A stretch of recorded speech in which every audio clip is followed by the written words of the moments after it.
Well, good day, friends. I'm just happy to be with you once again, and I've just come to drop a real quick message. I hope it will inspire you.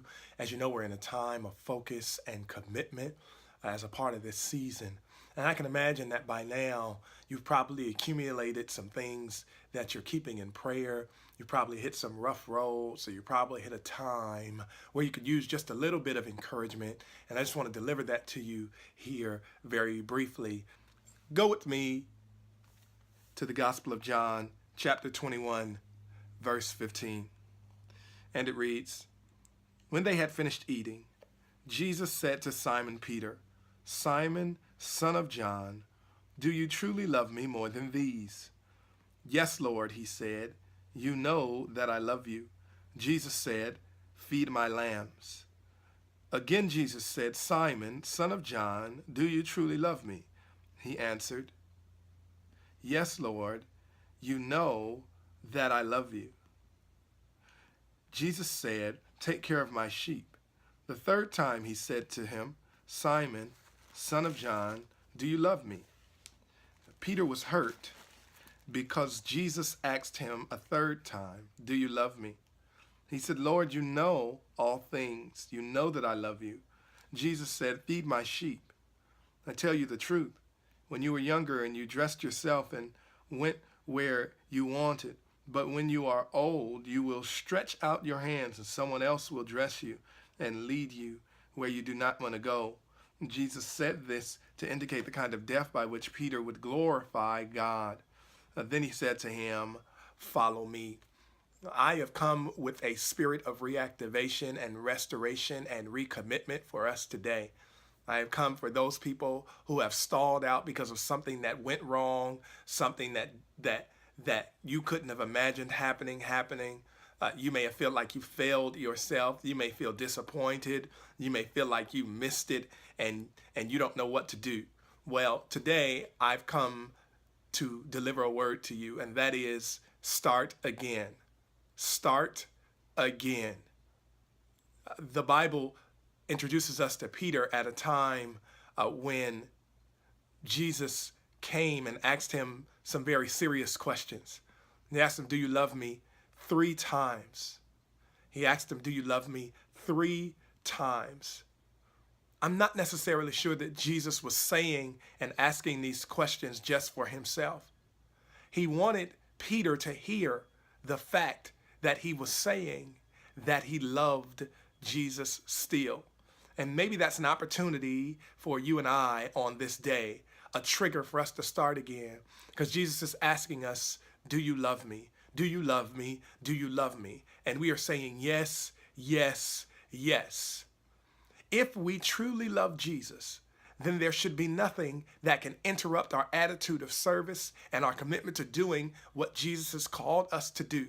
Do you love me? Do you love me? Do you love me? Because if you love Jesus, it is bigger than any of your mistakes and any of your shortcomings.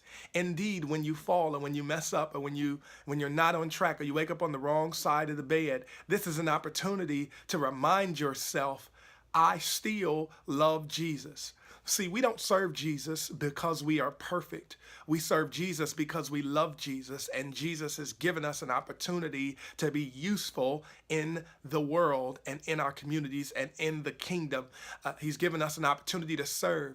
Each new day you wake up is Jesus asking you that very question. Do you love me? Do you love me? Do you love me? And if you love me, get up and work with all your heart. If your answer is 3 yeses, then it is your responsibility to hear Jesus saying, Go feed my sheep. And so then the text moves into a space where he offers Peter information about how he will live in one portion of his life and how he will live in another portion of this life. And see, at this point in Peter's life, he actually has the opportunity to do what he wants to do and go where he wants to go. Ladies and gentlemen, on this particular day, I want to encourage you that while you still have the capacity to make decisions for yourself and move things for yourself and serve people with your own strength and your own energy, and while you still have your right mind and while you're still doing those things based on your own decision making, This is an opportunity to serve with all your might. This is an opportunity to love with all your strength and forgive with all of the spirit that you have within you. This is an opportunity to go and bless someone and love someone. This is an opportunity to put those visions into work and make dreams a reality. This is an opportunity to see the people that God has placed in front of you and begin to serve them with all your strength. And so start serving again. Start your commitment again. Get over your own imperfections. Get over your own shortcomings. Why? Because you love Jesus. You don't love Jesus because you're perfect. You love Jesus because Jesus is your God, and Jesus has given you a reason to love him. But even if nothing else, Jesus has given you another opportunity to serve again. Those are the questions that he's asking us even now. Do you love me? Do you love me? Do you love me? And if your answer is yes, yes, yes, then it is time to have a spirit of activation, a spirit of reactivation, a spirit of moving forward regardless. Can I just say that to you today, that this is a season where you want to move forward regardless? I can see that the paper of grades of how your behavior and your decision making might not reflect what you want it to reflect, but move forward anyway. That's a message for you. That's a message for me. Bury that deep in your heart. You see, one of the things that failure and disappointment does to us is it distracts us from these three questions. Do you love me? Do you love me? Do you love me? It's a distraction because at the end of the day, it's about love, right? Love conquers all. Love covers a multitude of sin. God is love. The Bible talks about love and the strength of love. And the truth is, love has the capacity to cover all of the things that you might be concerned about. So if you can confidently profess in your heart that you love Jesus and that you love the Lord, this is your opportunity to do something special for yourself, for your community, and on behalf of that love that you say you have. The last thing that Jesus said to him in our time together is in verse number 19. It ends by saying, follow me.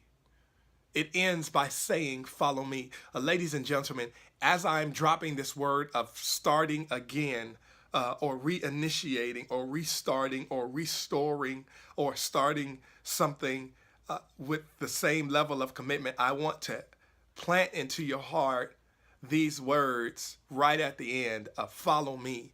This would suggest that you are not necessarily in a place where you have to make decisions about where to go, but you do have to make decisions about where your focus is going to be. Jesus said, follow me. And so in this spirit of starting again, you're not starting again trying to figure out which step you have to take because you're in charge or you're in front. You're trying to figure out which step Jesus is taking, which step God is taking. And so my prayer for you even now is that God would begin to highlight the next step for you, would begin to address that next space. So you don't need the entire story. You don't even need the entire path. You just need to know who you're following, and you need to be committed to getting behind Jesus, focusing on Jesus, making Jesus the object of your attention, and then making a commitment that when Jesus moves, you move.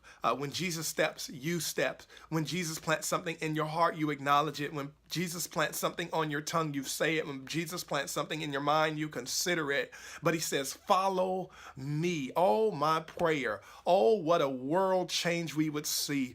Oh, what a transformative opportunity to be able to start again, not with you being out front. Because when we were out front, we made mistakes. And when we stopped following, we found ourselves in dark places and making decisions that we wish we could take back.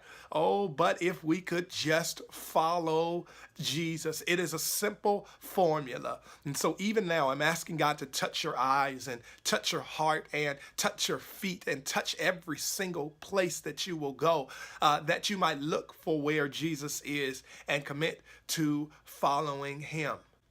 And so let me close by saying, remember, we don't serve God. We don't follow Jesus because we've got it all together.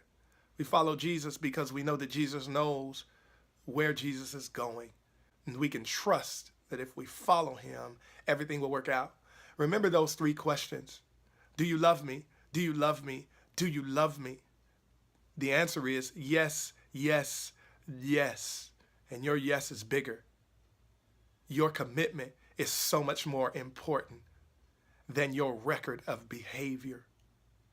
Your heart that calls out, yes, Lord, yes, Lord, yes, Lord, is so much more valuable to God than any of the things that might be circulating in your conscience. Let me pray. God, in the name of Jesus, thank you so much for reminding us The about the air importance I of breathe. This is